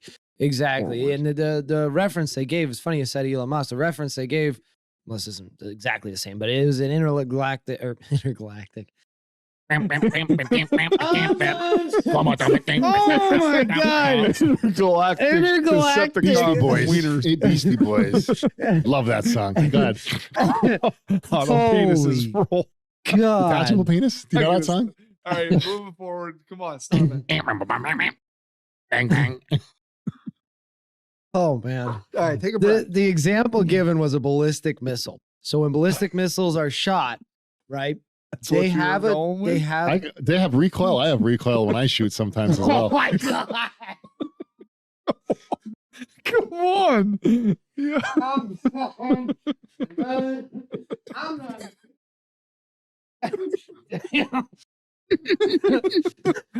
5 minutes. Okay. We're trying to get through this. Let's just get through this. And I love you. You do a podcast on pornography. There's no. That's like doing one on poop. Can you imagine us having a podcast on farts and poop and stuff? Let's do it. Oh, the puns would be endless. I had a wisdom tooth removed, and I'm laughing like I'm laughing my ass off here.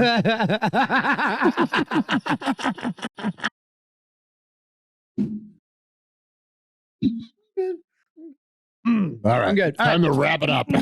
Anyways. Oh, for God's sake, Frank.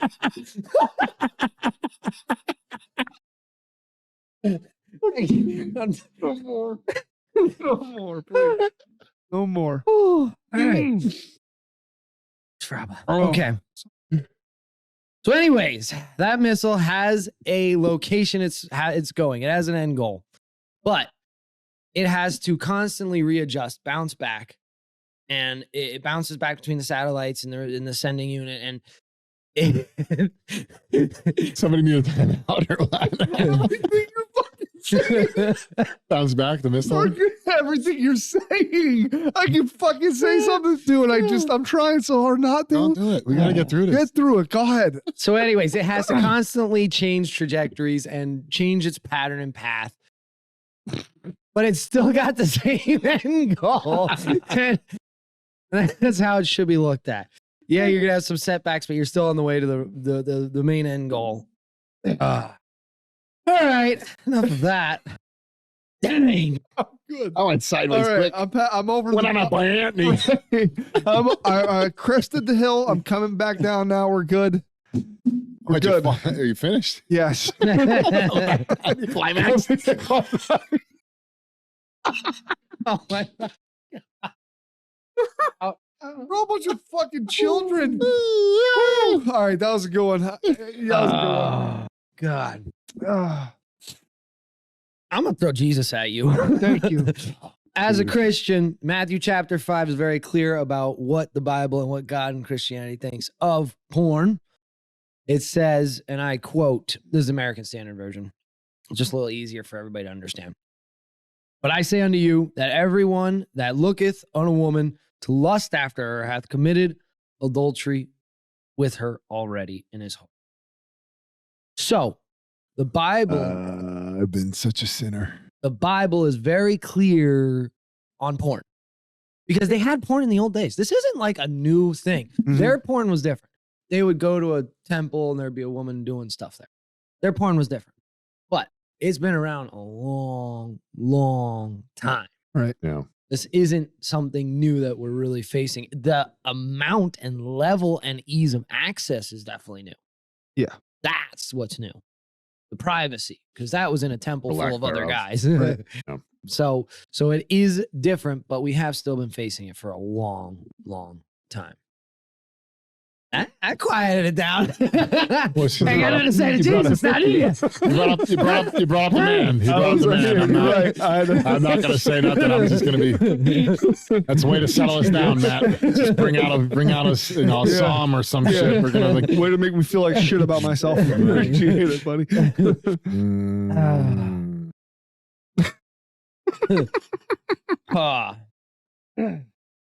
I quieted it down. Ooh. So the other issues, there's two other things I want to touch on. The other is with this addiction, if you have this addiction, which is very loose in its definition. Good. That was you that time. That's what she You said. started laughing. That's what she said. Speaking of which, some of the treatments for when you do have these issues and you can't get hard with a woman is actually to loosely masturbate with a lot of lotion. Very interesting. Really? Yeah, because your hand is tighter. What the fuck? Because you get Holy used to your fuck, dude. hand. I guess. And then you don't like, I like the calluses. It's like a French tickler. oh, Oh my god! oh. I saw a thing the one time that was like, if a That was a woman, total joke, by the way. the best way to give a hand job is to use your mouth. Listen, Wow. I'm better at it than you are, so don't use your hand. I'm better at it than you. You don't need to use your hand. Wow. All right. That one escalated quickly. Oh. Hey, that's a nice dick beater you got there. Right. Use your mouth. Use your mouth. Just use your mouth. Got small dick beaters. My hands are fucking. What the fuck? Anyways, We're getting out of control. Yeah, we gotta move on. back to the Bring addiction. Jesus back up. Yeah, bring Jesus back up, please. I'm about to. Maybe break him out. It's like a secret weapon for this conversation. Divine right says, shut the fuck up already. Now, one thing that's really prevalent, right, is Mhm. you talk to somebody who's a recovering alcoholic. Hey, good for you. Great job. Yeah. You talk to somebody who's a recovering drug addict. Wow, that's amazing. You made it 9 days. Congratulations. That's so cool. You talk to somebody who has a porn issue. Most people are like, oh, that's weird. You're fucking weird. Right. You're one of And those that's guys. a problem. You're one of those Yeah, guys. why? That's a problem because it's a drug. It messes with your Yeah. brain in the same exact way. Mhm. No. It changes the paths. It changes your activities. It's just like a drug. But we look on it. I don't. But most people look down on the people that are saying, hey, I'm overcoming this addiction. Yeah. And that's where I think it's important that when I first started, I actually had somebody helping me. I had an accountability partner, and he helped me and he talked with me, and it was actually really nice. And I think it's important that you get with somebody, a group or a pastor or somebody, because it's hard talking about it around other people. Yeah. They're going to put you down. You know what I mean? And it's an awkward conversation. I think it would be, Yeah. But it is, it is what it is. If it's a problem, you identify that problem. You need to figure out how to fix it. And that's one way you can do it. Yeah, exactly.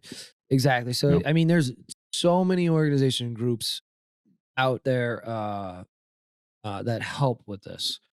There's the, what is it? The Sexual Anonymous or something like that. Mm-hmm. There are groups out there. Just Google it. You can find people that are struggling the same way as you, and it is helpful. So that's another thing I wanted to point out. If you're trying to overcome this, it's a good thing to have.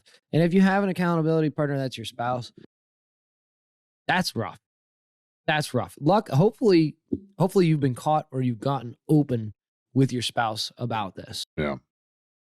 That's really the best. And who knows, if you can't overcome it, get on Chatterbait. Make some money. No. Oh my God, no. Talk about purpose. My purpose is Chatterbait. Pop, pop, pop, pop, pop, pop, pop. Frank, you're fucked up, man. Hey, if you're going to be fucked up at it, you want to make money with the two, right? Jesus. It's a great business motto. I'm joking. But no. Do better. Build something with your hands. We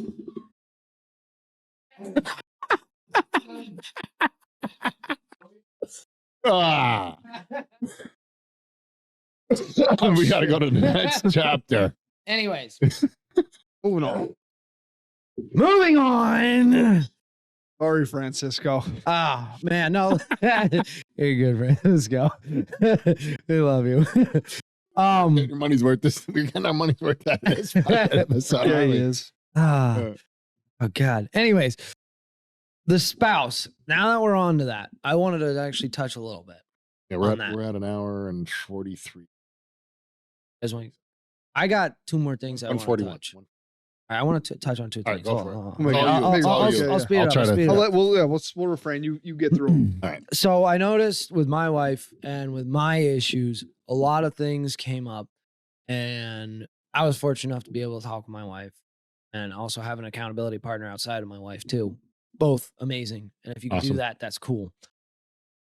One of the things we learned was you don't just tell your wife, and you need to have this conversation. You don't just tell your wife or significant spouse. You don't just tell your spouse, hey, I feel like I'm watching porn. I want to watch porn. Okay. You figure out what your trigger is and you say, look, I am having a lot of stress right now. I have to do this. I have to do that. I have to do this. I can't do everything. And I'm losing control. You got to find your trigger. You got to draw it in. And just even talking about your trigger makes a huge difference. Mm-hmm. And if you're lucky enough to have a great spouse, they can help alleviate some of that even on top of it. Oh, yeah. You know what I mean? Oh, yeah. I know what you mean. In more ways than one. Yeah, of course. Okay. Oh, you're stressed. I'll take care of that for you. If you have a good spouse. Yeah. No, we actually have. I am. I'm trying to at the moment. We have. My marriage has an agreement clause where if any of us feel horny at any point in time, the other should be obliged to relieve. What in the actual F? Yeah. I need a prenup. That's an actual agreement within our marriage. That's awesome. Yeah. That's really? Yeah, because of the things I've gone through. So that's pretty awesome. Yeah. So that's an actual clause within our marriage. That's great. Yeah. It's a good clause to have, by the way. I bet it is. I'm sure that's why he's like, if you just go to your spouse and say that you're stressed, things get amazing. Even just talking about it gets better. Yeah, no shit. No shit. There's a clause that says I get sex whenever I want. No shit. All I gotta do is say that I'm stressed and my day gets better immediately. Yeah. It's like magic. no. So anyways, let me quick get through some of this stuff. Quick. As soon as I walk into it, I'm so stressed today. So stressed. You have no idea the stress I'm under today. Take your pants off. You know what would make me unstressed? No, but anyways, okay. All right, we'll stop. So the next thing is a lot of I found out a lot of people's spouses feel like a lot of the past is a lie because they found out, oh, while they were with me, they were doing those things. Why do they need that? Am I not enough for them? Yes. Yep. And that's an important conversation that needs to be had because the love from the person in the addiction is still there. It didn't go anywhere. It didn't change those past vacations or romantical nights. It didn't change the way they felt about you. They have an addiction, something that's not an excuse. And I totally feel for the other person. I totally understand and get you. But there is this side of it that you should realize, no, it wasn't all a lie. Not everything was a lie. They really did love you if they were a good person. And that's something that should be talked about and addressed. And you really, if it's that bad, you should probably get help from a professional. Yeah. You know what I mean? Yeah. You really should, because it's too important. Find something to do better with your time. Yes. Like build something. Yeah. I like to build wood stuff. My hands. Not doing it, Frank. I'm trying to hold it back. Well, I did just build that shelf or whatever. So yeah. Mm-hmm. You set me up, and I'm not falling for it. Not falling. Or you could just wax carrots. So Jesus said in the Bible, idle hands leads to. That's a real thing. It's a real thing, actually. Okay. Anyways, the other thing I wanted to get to is another aspect that's negative about porn is social triggers and becoming socially awkward. Because the porn will initiate triggers that aren't in real life of when sex and sexual relations start happening. Examples like the actual horrible storyline that happens in the story. Somebody calls for a large pizza covered in meat. Yeah. What are you doing? You'll start getting aroused. You'll start getting aroused at that when there should be no arousal. I laugh. I giggle. I'm like, somebody call for a foot long. So I was somebody saying, order it. Right. What? Right. Well, it gets a little more subliminal. So cheesy. That, yeah. So cheesy. Help me, step bro. I'm stuck. Oh, that's a form of bestiality, isn't it? I don't know. But when your family tree is a wreath. Oh, good Lord. Ew. That took me a second there. I'm like, wait, what? No branches, just a freaking trunk. Fucking wow. All right, time to start looking up Bible verses. All right. Yeah, we got to wrap it up anyway. So okay. Twice. I think not getting the reaction out of me, Frank. I'm not doing it again. Okay. I think that's everything. You know, if you turn one inside out, the ribs lock, right? No. What is the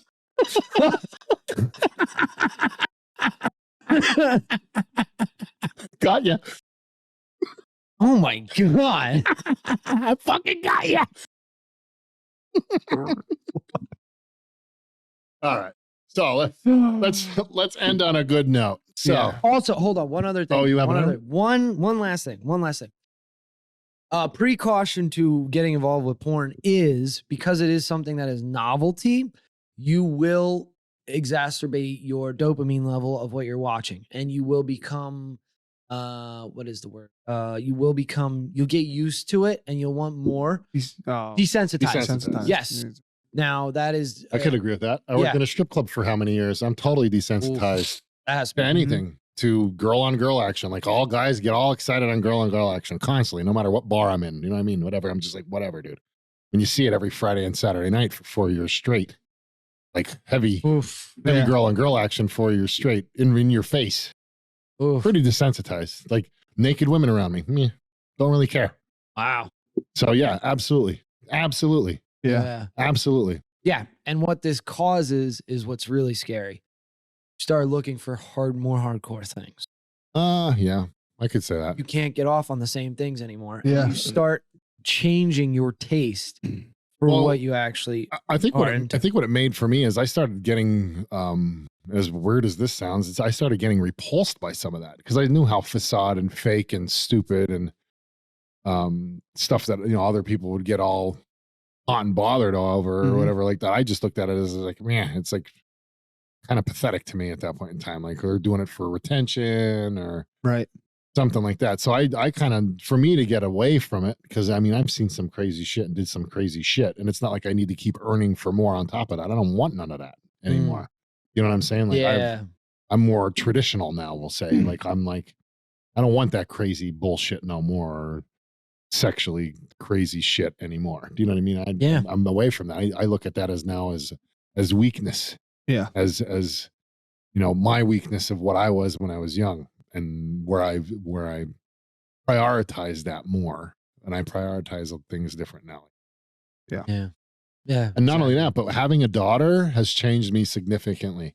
You know what I'm saying? Ever since my daughter's 15, going to be 16. So ever since I had my daughter, I always think to myself, this girl is someone's daughter. That changed my life. So. Yeah. And so the word of caution here is, in 2016, there was another study done. And in this study, 47% of the people these were all porn addicts. 47% of them said they are now sexually aroused and watch things that they thought were disgusting in the beginning and that they would never, ever actually watch. Oh, yeah. So it evolves into something that you may not even actually like, but it fucks up your brain so much. Yeah. And your hormones and your sexuality that you will start watching other things that are not good. Yeah. Yeah, that's incredible. So. Yeah, I mean, like you were telling me about all of that midget shit you watch. Frank. I'm not. Well, okay, so I know. Oh, no! That was totally fucking wrong. No. I never watched. No, that's I was going somewhere else. You just participated. They have small hands. No. So there's a guy I know. I don't know if I should use his name or not. No, but, probably not, dude. Don't do it. We all know him. So, but anyway, his addiction to porn is very bad. So, but he told us his process actually, and how he, he'll open up like 50 web tabs, and on each one he'll look up a bunch of different things, and then he'll start going through them. Like he has a whole process for his nights of jerking off. Wow. And he's very open with it. He tells everybody about it every day. Wow. Anyway, but he said he opens up a bunch of different tabs and he'll go through them, and then he'll be like, and then he'll start Xing out tabs that he doesn't want to watch for that day. And he's like, I don't want to watch that. I don't want to watch that. I don't want to watch that. And he'll narrow it all down until he finds something that he wants to watch for his fucking jerk off session. Dude, there is way too much thought process and evaluation in that. I have never. Tell him to apply that somewhere else. Well, him. Serious? I don't want to know. You do Tell him to apply it somewhere else. That's cool that I know him. I don't want to know who it is. Tell him to apply that somewhere else. Thank you. Imagine being that systematic. It reminds me of that TED scene. Systematic. Remember that TED scene with the teddy bear movie and Mark Wahlberg? Oh, Ted. What is chicks with dicks? There is no chicks with dicks. It's just dudes. Yeah, that's it. Why is everything so organized on here? Yeah, man. Now that's an example of opportunity cost of time for sure. My goodness, right, bro. God. Right. But he's so systematic about it, so that means you could be totally systematic about something else. So it's not like that mind process is not there. Yeah. Just move it into something else, man. Something productive. Yeah. With your hands. Yeah. Surprised I made it this long. Well, he did recently. The guy lost a lot of weight, so he, fuck, I know who it is. Oh, fuck. Thank God I don't know him as well. Thanks, Brian. Everybody, thanks, Brian. Thanks, Brian. Thank you, Brian. So he did take that, that drive and put it into something productive eventually. Find another thing to put it into. Oh, shit. That is not horrible.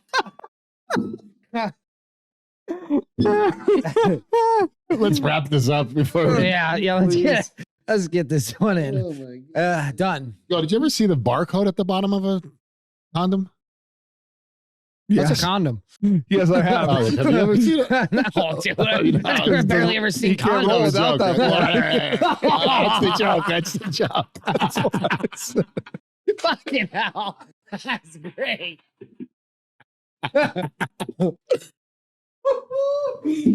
Oh God. like Beavis with that, or Beavis and Butthead when he got the eye patch. Yeah, yeah. Cuts, I got cuts. Yeah. I can't believe you fell for that one. Dude, Come That was on. funny. So if you learn anything from Talk About Podcast or Talk About Purpose on our podcast, it Learn would some be jokes. jokes. Yeah, Ah. jokes. It would be puns Jokes. and no, jokes. and this is a very serious subject. We are it serious. really is. Yeah. So we It's want to a- have fun with you Yeah. guys. You know. I want to have fun every time. Mhm. Laugh and give you purpose and help. Yes. Help people. But laugh. I like that. Laughter is the best medicine. It really is. Oh, for sure. I think it's the greatest thing ever. As long as you're not like the Robin Williams where you're making everybody laugh and you're dying on the inside. You have to be laughing on the inside with everybody on the outside. Yeah, exactly. Yep. I think that wraps it up. I don't Yep. think I have nothing left on You this. gave a So do lot I. of good information. You I did. learned a lot. I'm surprised still at the ages. Yeah. Um, Have some conversations with your kids. yes. Purpose in seriously. life is be a good parent if you have kids. That should Mhm. be a purpose that nobody has to tell you. Right. You shouldn't have to figure that one out. On your Yeah. own. That one should be pretty You have pretty kids, yeah. easy if you have kids. I agree. Yeah. If you don't have kids, stop waxing the carrot and have kids. Yeah. I guess I don't know what to Sure. say. I mean, No, getting kids are- married is a definite Yeah, solution. It absolutely. really is. Especially if you have a clause. You know. Yeah. I'm gonna have to have a conversation when I go home. I'm really stressed. We need Right. to have a conversation. Mhm. Yeah, I would just get a T-shirt that says "stressed" on it and walk around with it all day long. Well, I can't abuse it. It goes Yeah. both ways, actually. So That's cool. yeah, it's very cool. Oh, I don't think I'm gonna get pinged too much for that. Are you stressed? No, fucking leave me alone.